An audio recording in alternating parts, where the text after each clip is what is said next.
फरीदाबाद की सेक्टर 19 में रहने वाली आध्या ने सीबीएसई बोर्ड की परीक्षा में 99% लेकर डिस्ट्रिक्ट में चौथा स्थान हासिल किया है। आध्या एक निजी स्कूल में स्लम बस्तियों के बच्चों को जाकर पढ़ाती है और उन बच्चों के कॉपी बुक के साथ साथ उनकी ड्रेस की भी जिम्मेवारी खुद उठाती है।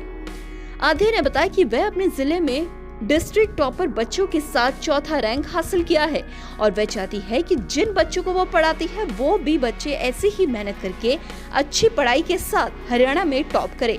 आध्या ने बताया कि अभी वह कोविड-19 की महामारी की वजह से सभी स्कूल बंद है, पर जैसे ही स्कूल खुलेंगे वो फिर से जाकर उतनी ही मेहनत करेंगी जिससे स्लम और बस्तियों के बच्चों के एग्जाम में अच्छे मार्क्स आ सके।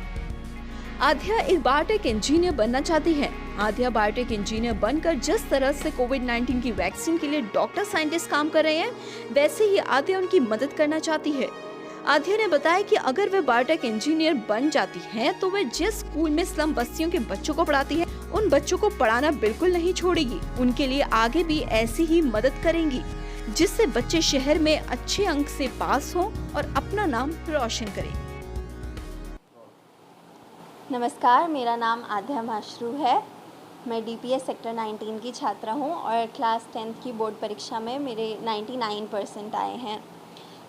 मेरी पढ़ाई करने के साथ साथ मैं पढ़ाई तो लगातार कर ही रही थी, उसके साथ साथ मैं ज़रूरतमंद बच्चों को पढ़ाने भी जाती थी अपने फाउंडेशन के ज़रिए। और मुझे ये लगा कि जब तक मैं खुद कुछ मुकाम नहीं हासिल कर लूँगी तो मैं उनकी मदद करने के काबिल नहीं बन सकती, मैं उन्हें इंस्पिरेशन नहीं दे सकती। यहाँ तक कि वो मुझे इंस्पिरेशन देते हैं, क्योंकि मुझे ये लगता है कि जब इतनी कम सुविधाओं के बावजूद वो इतना कुछ कर सकते हैं, तो हमारे लिए तो ये मुकाम हासिल करना कोई बड़ी बात नहीं है, हमें तो ऐसा कर ही लेना चाहिए। फ्यूचर में मेरे को बायोटेक इंजीनियर बनना है, क्योंकि जैसा कि अभी हम देख रहे हैं, ऐसे सिनेरियो में जब कोरोना वायरस, कोविड वगैरह सब कुछ हमारे साथ है, तो चीज़ें जैसे आईटी या फिर ऐसी बड़ी बड़ी चीज़ें भी कुछ नहीं कर पा रही हैं। हम अभी कुछ नहीं कर पा रहे हैं, घर में बंद बैठे हैं। ऐसे टाइम पे हमें बायोटेक और वैक्सीन से ही उम्मीद है कि शायद कुछ बदलाव हो सके। तो मुझे ऐसा लगता है बायोटेक करके मैं ना ही इंडिया की बल्कि पूरे वर्ल्ड की कुछ हेल्प कर पाऊँगी और ऐसी चीज़ों से पूरी दुनिया को शायद बचा पाऊँ।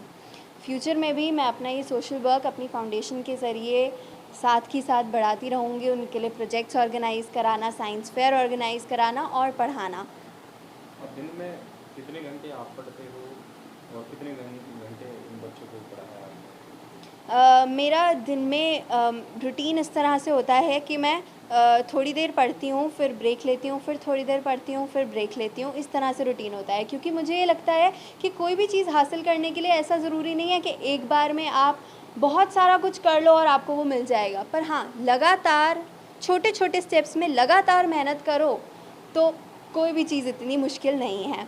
उन्हें पढ़ाने के लिए भी मुझे याद है कि मैं जो चीज़ खुद पढ़ती थी उसी चीज़ को फिर हिंदी में पढ़ती थी और बाद में उन्हें जाके पढ़ाती थी, और मैंने ये देखा कि जितना टाइम मुझे लगता था वो चीज़ समझने के लिए, उससे बहुत जल्दी वो समझ जाते थे। उन्हें सच में मन था पढ़ने का।